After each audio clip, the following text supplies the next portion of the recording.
Vídeo de número 12, Estatutos dos Servidores Públicos Civis do Estado de Minas Gerais. Nós paramos em deveres e proibições dos funcionários, questões que são importantíssimas para a nossa prova. Assunto extenso que há muita decoreba, infelizmente, mas nós temos que guardar alguns desses deveres e dessas proibições. Então, são deveres do funcionário: assiduidade, pontualidade, discrição, urbanidade, lealdade às instituições constitucionais e administrativas a que servir. Nessas cinco primeiras, a assiduidade no trabalho tem que comparecer todos os dias, não só comparecer, ser pontual, ser uma pessoa discreta no serviço, não aquela que faz escândalo, querendo atenção, urbanidade com os companheiros, ser prestativo no serviço, e a lealdade às instituições constitucionais e administrativas a que servir. A instituição que ele prestar serviço, ele deve ser leal, ele não pode trair o seu local de trabalho, ele não pode, por exemplo, fornecer informação que é restrita, reservada do seu local de trabalho para outra instituição, prejudicando a seu serviço. Ele precisa ser leal, é um dever. 6. Observância das normas legais e regulamentares, não só lei, mas também os regulamentos, portarias, decretos, tudo isso ele deve observar, o servidor. Obediência às ordens superiores, exceto quanto manifestamente ilegais. Se cair na prova, é dever do servidor público atender todas as ordens superiores. Estará errada, porque existe exceção. Ordem ilegal você não cumpre. Ordem dada é ordem cumprida, desde que a ordem dada seja uma ordem legal. Se for manifestamente ilegal, você não deve fazer, você vai responder. Se for crime, você vai responder pelo crime. Se for uma infração administrativa, você vai responder por aquela infração administrativa, porque você obedeceu uma ordem manifestamente ilegal. Você quer um exemplo? O diretor da unidade prisional chega para você, agente penitenciário, dá uma surra naquele preso ali, tortura ele, agrida. É uma ordem manifestamente ilegal. Você sabe que a tortura, qualquer medida gravosa não prevista em lei contra o preso, é uma medida, é tortura, e você não pode cometer este ato. Então você cometeu, se for punido vai ser o diretor e você também. Então, para a prova, hein? Isso é isso que eu estou falando, é para a prova. 8º, levar ao conhecimento da autoridade superior irregularidade de que estiver ciência em razão do cargo. Você sabe de algo que está acontecendo. Tem um companheiro de serviço que está cometendo um crime, cometendo uma falta. Você não leva o conhecimento, você é conivente. Então, é falta. Você tem o dever de fazer isso. Zelar pela economia e conservação do material que lhe foi confiado. Aquele material de seu trabalho, você desperdiça, você não economiza, você não conserva, você está em falta. Providenciar para que esteja sempre em ordem o assentamento individual, a sua declaração de família. Você tem a sua ficha, a sua pasta. Você era solteiro, aí você se casou e não comunicou a repartição, você não deixou em ordem, você tem um filho, 2 filhos, 3 filhos, tudo isso você tem que anotar na sua pasta. Deve estar em ordem em dia. E o 9, atender prontamente as requisições para a defesa da fazenda pública, e B, a expedição de certidões requeridas para a defesa de direito. Pessoal, neste inciso 11 aqui, olha, aqui é atender prontamente, não tem que questionar, você vai atender.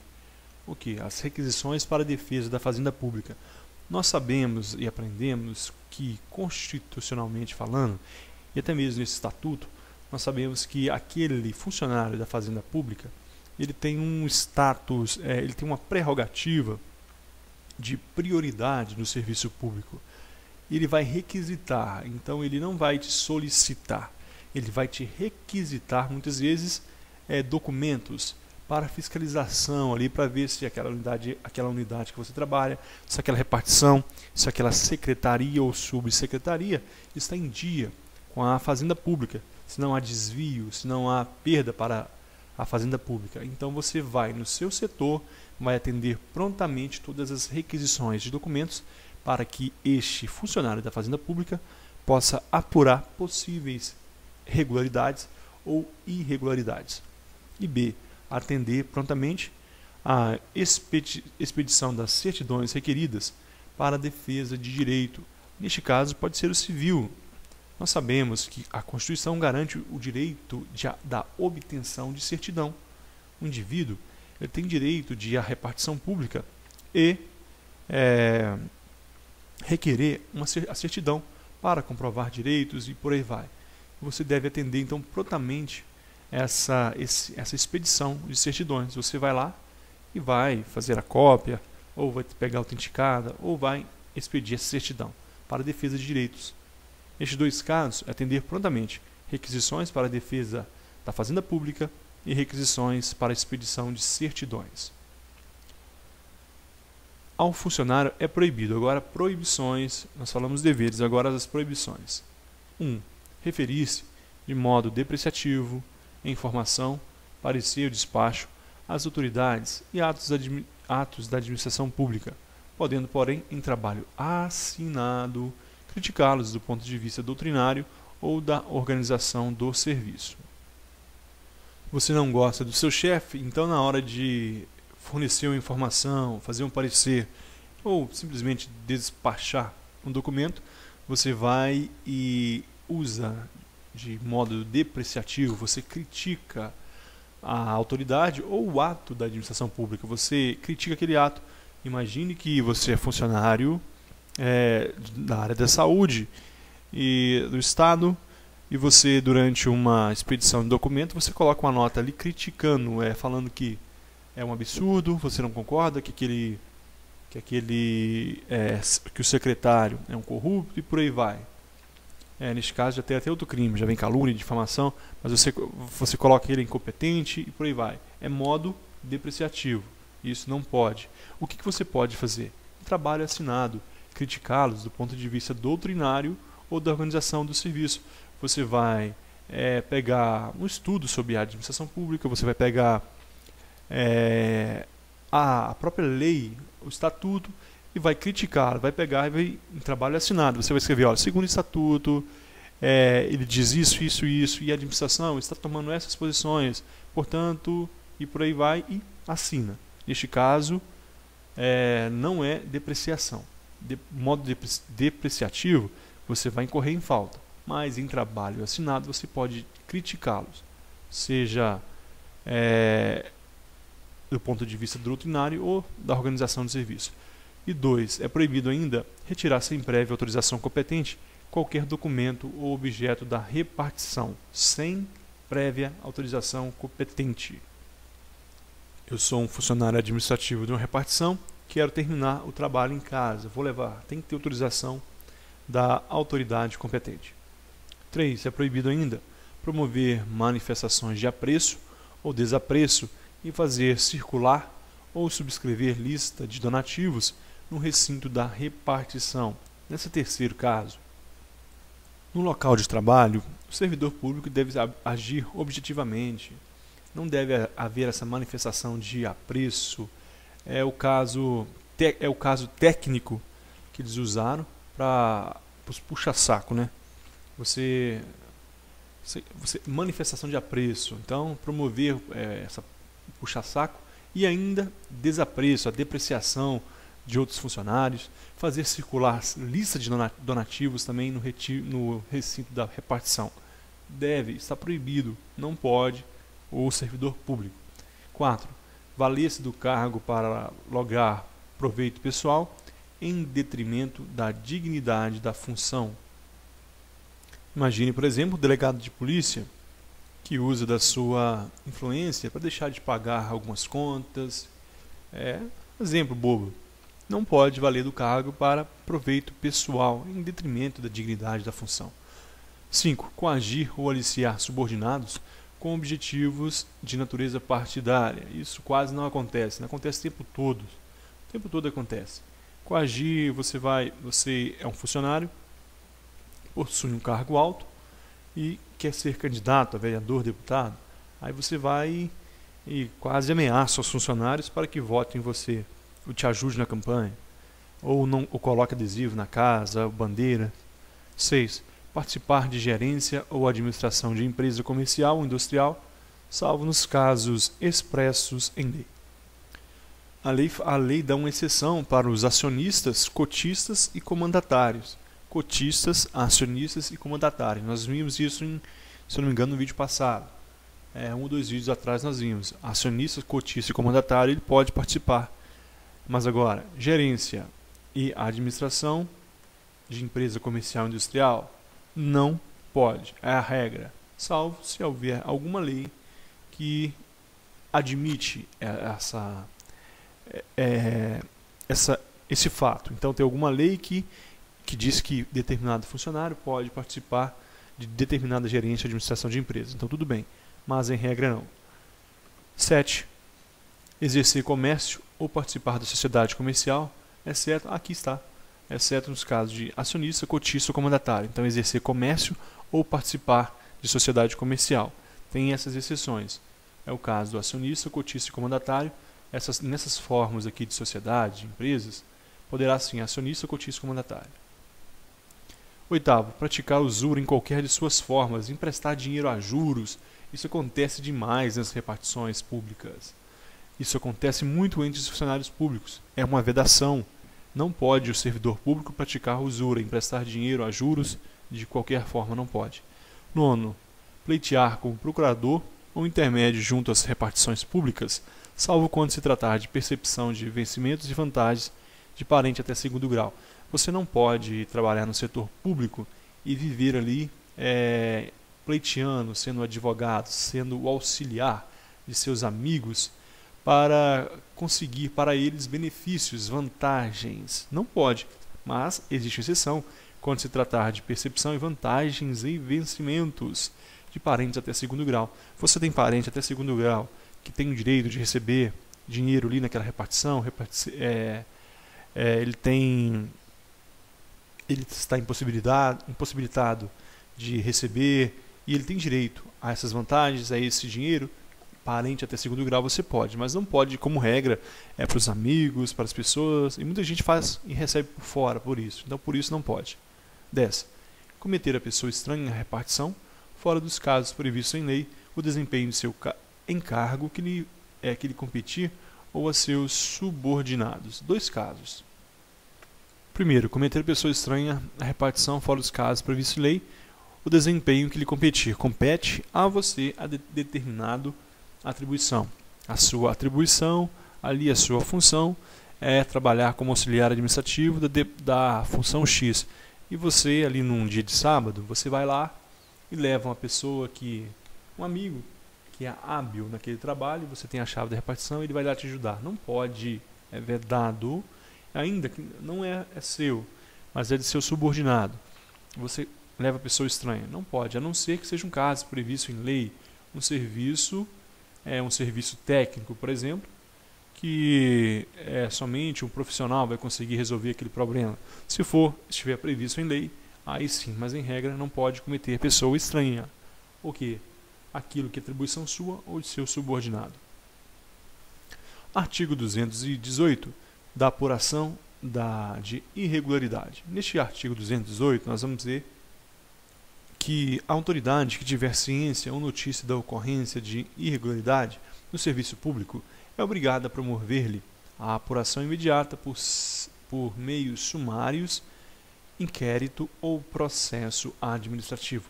Pessoal, tome cuidado na hora da prova. Olha a quantidade de complicações que você pode ter aqui se não presta atenção. A autoridade que tiver ciência, então não é qualquer autoridade. Primeiro é aquela que tiver ciência ou notícia da irregularidade. É o diretor de segurança, ele teve notícia. Vamos trazer para a unidade prisional, só para você ter um exemplo. Ainda que você faça outro concurso, o diretor de segurança teve ciência, ele vai tomar as providências. Ele é obrigado a promover o quê? A apuração. E se cair na prova dizendo que a autoridade que teve ciência do fato tem que promover a sanção, a punição, não é a apuração. E nós temos três espécies aqui, três meios. Primeiro, meios sumários. O que é um meio sumário? O meio sumário é aquele meio simplificado. É aquele procedimento simplificado. Por exemplo, há uma falta disciplinar, uma irregularidade que não causa, por exemplo, a demissão, nem suspensão. Vamos dar um exemplo? Um funcionário da repartição chegou ali 2, 3, 4 dias sucessivos, ele chegou atrasado ali 10, 15 minutos, durante uma semana inteira. Não é um caso, mas ele é eficaz no trabalho, ele deu conta do serviço, não é um caso de suspensão, não é um caso de demissão. Então, aquela autoridade vai apurar essa irregularidade por meios sumários. O que ele vai fazer? Vai convocar aquele funcionário, vai fazer uma entrevista e vai dar uma advertência. É um meio sumário. Agora, se é uma falta mais grave, aí sim haverá um inquérito. Inquérito não é processo, eu já falei isso. Inquérito é um procedimento investigativo. Vai apurar aquela irregularidade para ver se realmente é um caso de punição. Provou que há indícios suficientes sobre aquela autoria e materialidade do fato, o que vai acontecer? Aquele inquérito vai ser transformado em processo administrativo. O inquérito vira um processo administrativo. Os meios sumários, geralmente não. Os meios sumários são procedimentos simplificados de resolução fácil e rápida. Agora, o inquérito, aquelas irregularidades mais complexas. E esses inquéritos vão se transformar em processos administrativos. E o processo administrativo vai se transformar em arquivo ou arquivamento ou em punição, demissão, suspensão, multa e outros. Parágrafo único. O processo administrativo precederá sempre a demissão do funcionário. Nunca guarde para sua prova que nunca a demissão do funcionário pode acontecer sem o processo administrativo. Por quê? No processo administrativo é assegurado a ampla defesa. É assegurado a ampla defesa e o contraditório. Contraditório e a ampla defesa com os recursos e meios inerentes. No inquérito não há ampla defesa. No inquérito é investigação. Não há ampla defesa. Não existe indiciado. Não existe o fato concreto. Não há certeza ainda sobre a materialidade do fato. Agora, no processo, não. Já existem indícios suficientes. Já existe o indiciado. Então, haverá o processo que vai acarretar ou não na punição. No caso de demissão, sempre deve ter o processo. Por quê? Contraditório e ampla defesa. Continuando, artigo 219. São competentes para determinar a instauração de processo administrativo o secretário de Estado e os diretores de departamento diretamente subordinados ao governador do Estado. Esse artigo 219 vem trazer a competência. Quem são as autoridades competentes para determinar a instauração? Olha aqui, a instauração do processo administrativo. São os secretários de Estado, seja quais forem, nas suas respectivas competências. Secretário de Estado de Saúde, secretário de Defesa, secretário de Estado de Defesa, secretário de Estado de Educação e os diretores de departamentos diretamente subordinados ao governador do Estado. Diretores de departamento diretamente subordinados ao governador do Estado. O secretário de Estado está diretamente subordinado ao governador. E os diretores de departamento também, que estiverem subordinados diretamente ao governador, eles também são autoridades competentes para determinar a instauração do processo administrativo. Artigo 220, cuidado agora, porque eu falei anteriormente algo. Eu disse que o processo administrativo, inquérito, não é processo, e realmente não é. Mas a lei, o Estatuto do Servidor Público, ele trouxe para dentro do processo o inquérito, mas diferenciou na letra B. Preste atenção para a gente entender. O processo administrativo constará de duas fases distintas. Qual é a primeira fase? O inquérito administrativo. Nós sabemos que o inquérito não está no processo, porque o inquérito pode nem culminar no processo, mas a lei trouxe assim. Então, nós vamos guardar como? O que está na lei. Se a doutrina fosse analisar artigo 220, ela veria que isso está um pouco incorreto. Por quê? Porque o inquérito é fora do processo. Mas como o artigo 220 trouxe dentro do processo, nós vamos fotografar essa estrutura e vamos levar assim para a prova. A gente não vai brigar com a prova, não. O processo administrativo constará de duas fases distintas: inquérito administrativo e processo administrativo propriamente dito. Processo propriamente dito. O inquérito ele pode culminar no processo ou não. O inquérito pode culminar no arquivamento. Por isso que é a minha crítica a esse inciso. Mas, em 1952, o legislador mineiro trouxe assim. Então, nós não vamos discutir com ele. Vamos deixar assim e nós vamos memorizar assim na hora da prova. Então, o processo administrativo constará de duas fases distintas. Primeira fase, inquérito administrativo. E também o processo administrativo, propriamente dito. Do inquérito administrativo, ele, por exemplo, não pode haver uma demissão. Não pode, por isso que ele pode ser arquivado. E processo administrativo propriamente dito. E nós chegamos aqui ao limite de tempo. No próximo vídeo nós daremos início falando ainda do artigo 220. Nós retornaremos a esse artigo 220 e daremos continuidade. Muito obrigado e até a próxima.